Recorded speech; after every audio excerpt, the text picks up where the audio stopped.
தலையெழுத்து மாறணும்னா ஒரே வழி அண்ணாமலையான் திருவள்ளுவர் அவனுடைய திருவடியை பிடிச்சுக்குங்க.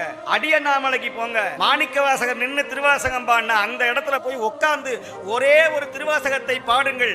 அப்புறம் வாங்க உங்க வாழ்க்கை எப்படி மாறுதுன்னு நான் சொல்றேன். எவ்வளவு பெரிய கடன் இருந்தாலும் பரவாயில்ல, எவ்வளவு சோதனை இருந்தாலும் பரவாயில்ல, அண்ணாமலையான் தீர்த்து வைப்பார். பேர்பட்ட தெய்வம், உண்மையான தெய்வம் அண்ணாமலை. நீங்க வாழ்க்கையில எந்த இடத்துலயாவது உங்க தலைக்கு மேல ஒரு பிரச்சனை வருகிற பொழுது அதற்கான சாமி விடை காட்டியிருப்பார். நம்ம மறந்திருப்போம், ஆனா விதி மறைச்சு, ஆனா அது மீறி போவாங்க. விதி வலியது. அந்த விதியை வெல்வது எப்படி? அதுதான் திருமுறை. அந்த விதியை வெல்வது, அந்த விதியை மழுங்க செய்வது எது?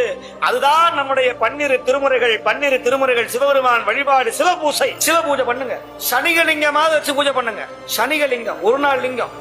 நான் அடிக்கடி சொல்றேன், தீட்சை பெற முடியலையா, லிங்கம் வச்சு பூஜை பண்ண முடியலையா, பச்சரிசி மாவு, சந்தனம், கல்கண்டு, ருத்ராட்சம் எதுவா இருந்தாலும் பரவாயில்ல, வெண்ணெய் உள்ளங்கையில வச்சு பூஜை பண்ணி அதை உள்ள உட்கொள்ளுங்க.